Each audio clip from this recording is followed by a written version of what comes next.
Hello, everyone. I'm Mark Floerke, your Baked in Science podcast host and Bakerpedia influencer. The end of June is upon us already, and the days are slowly but surely getting shorter again. At this time of year, during my time in the US, I would sometimes get asked an odd question. Does Canada have a 4th of July?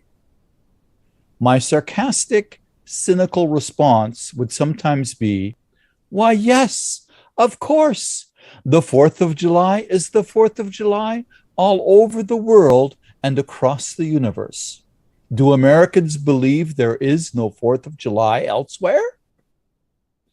From the files of There Are No Stupid Questions, this would be an example of a poorly formulated question.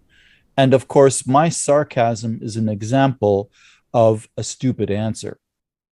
I remember a phrase used repeatedly in a movie my wife and I have seen a few times. The lead character, an investigative lawyer, would say, "Explain it to me like I'm a 4-year-old." Sometimes it's helpful to think about our questions that way too. Phrasing the question from a place of presumptive information or expressions can become confusing at best and leaves out vital contributions to understand the question fully. Now, in the US, Independence Day is the biggest summer holiday, and many people have come to abbreviate the holiday name to the day it is celebrated on. And that would be, of course, the 4th of July. I suppose it is a matter of syllables as to which is longer or shorter, right? But yes, some people just say the 4th. It celebrates the commemoration of the passage of the Declaration of Independence in 1776, the independence from Great Britain. For those of you now wondering with the burning question if Canada has an Independence Day, well, sort of. Canada Day is celebrated on July 1st. So we're ahead of the Americans on that one. Each year on July 1st, it is Canada Day. In 1867, a confederation of the British colonies was approved by the Parliament in Great Britain, and the Dominion of Canada was created. Until 1982. In 1982, Canada became a fully independent country with its own constitution, and the holiday name was changed to Canada Day. Before that, it was Dominion Day. So, what does this have to do with baking wisdom, you ask? Well, going back to the starting point, the question of whether Canada celebrates an Independence Day would be clearer and more specific as to what the person actually wanted to know. In that vein, we need to continue to remember to formulate and ask good questions to get appropriate and quality answers. Asking a good question is also about providing information, whether within the phrasing of the question or as supportive background information. So, speaking of summer celebrations, it is a time when bakeries are producing a lot of hot dog and hamburger buns for all those outdoor parties. Let's say you're scaling up production for hamburger buns. You want to go from baking 3 dozen a day to 18 dozen a day. You're dividing and forming by hand. How can you keep up without the first ones overproofing before you finish forming the last ones? At first glance, it seems like there's lots of information there about dividing and forming by hand, quantity output goals, and awareness of proofing limits. There is also an even far greater amount of information missing to be able to formulate a complete answer. Therefore, the question is not completely formulated.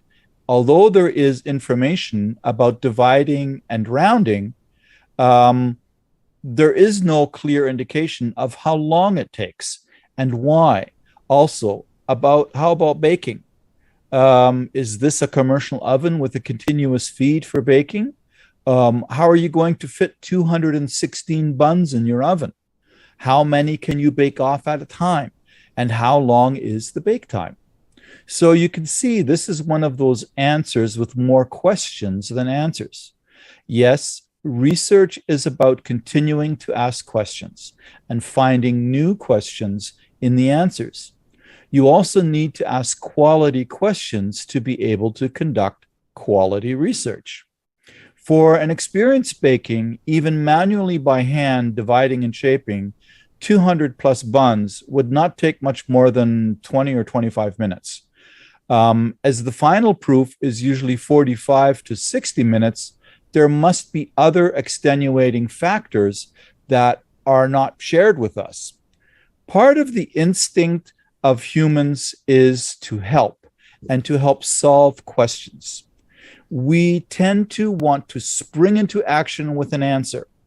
Having said that, even a poorly formulated question deserves an appropriate response, even if it means more questions rather than a stupid answer. You can find all kinds of silly or stupid or sarcastic answers on other social media platforms on the internet.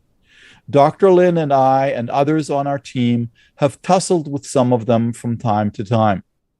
The Baking Industry Professionals group on Facebook is not like that at all.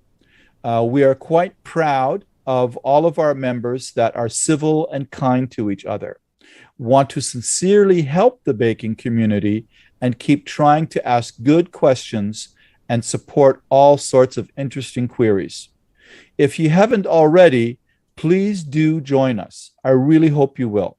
Speaking of joining us, I will be the MC and host of the Artisan Bread Quality and Processing Seminar tomorrow, sponsored by Ashworth Brothers and Bakewatch. It is always free. Just sign up to get your link to attend. Surf on over to bakerpedia.com and under Baker Academy dropdown, select live seminars. I look forward to seeing you there.